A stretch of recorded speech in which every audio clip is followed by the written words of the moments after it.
Дури имаше и злоупотреба во обидот да се контролираат одредени вести, односно вистинитоста на тие вести, така наречени факт-чекери, кој особено беше популарно нели тоа на платформите на Мета, односно пред се кај Facebook. Така имаше. Често пати се случуваше да работат за одредена политичка платформа.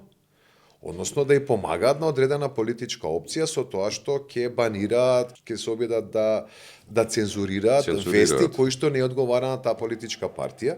Тоа го имаше и кај нас сега. Да не споменуваме имења, но за да проверка на факти се требаше да биде на таква приказна нели висиномер тие се.